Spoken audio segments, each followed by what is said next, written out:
Hey friend, apple cider vinegar. Did you even know you could make it at home? I mean, I didn't. I've heard about apple cider vinegar for years as far as health benefits, but I never knew you could make it at home. Why has nobody ever told me this?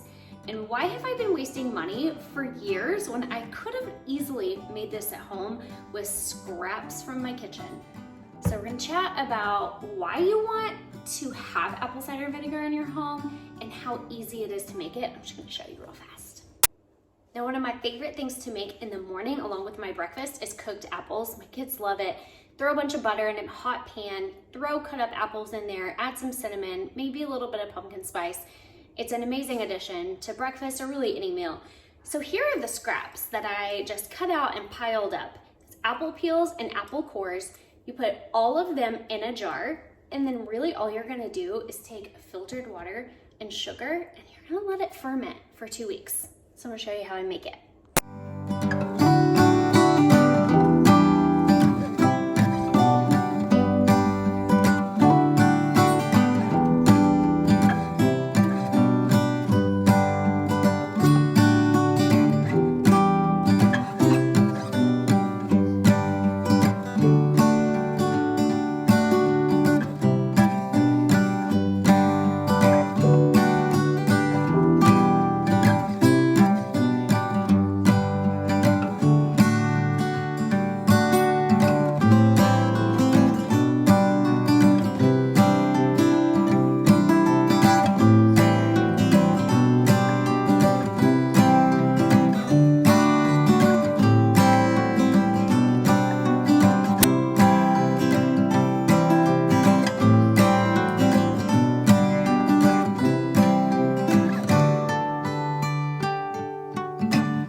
Okay, in all honesty, how easy was that?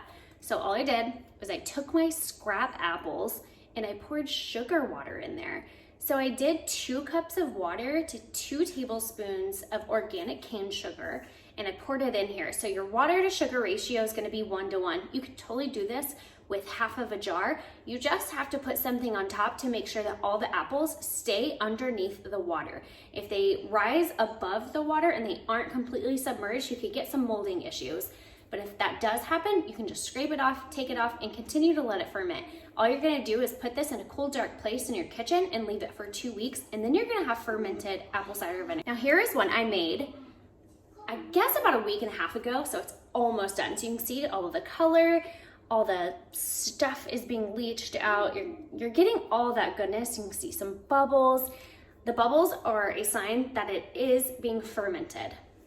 Now, I can't take credit for making this up at all. This is in no way any sort of promotion. I just got this book because a friend was gifted it, and I really, really wanted a copy for myself. And it is by Watkins, and it's called Simply Living Well. I've really, really enjoyed digging through this book, and it's about creating a natural low-waste home, taking things really from your kitchen, making your own cleaners, using things for natural health and wellness. But this is such a good book, and I got the idea and the recipe from this book. So if it interests you at all, go grab this. It's really, really great to have on hand. Now we're gonna talk about why you want to have apple cider vinegar in your home. One of my favorite uses for apple cider vinegar is for cooking, obviously.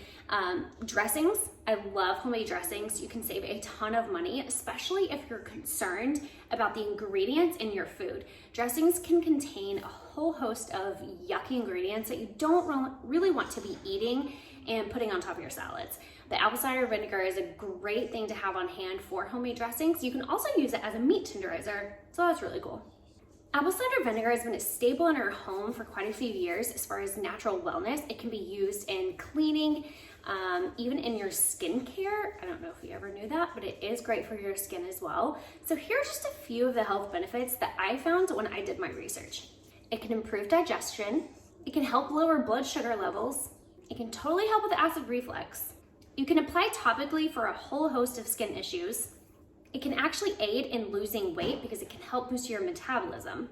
It's great for your skin because it can help balance the pH of your skin, and it restricts the dilation of the pores on your face. You can even put it on your scalp for dandruff control. So you can see there's a ton of things you can do with apple cider vinegar. I even use it in my animals' water to boost their immune system, my chickens and my goats. I love to warm up apple cider vinegar sort of into a tea. You can put some fresh lemon juice in it and put some ginger or put some cinnamon when you're feeling a little bit under the weather. One way I like to use it for my skin is to put it in a DIY face mask.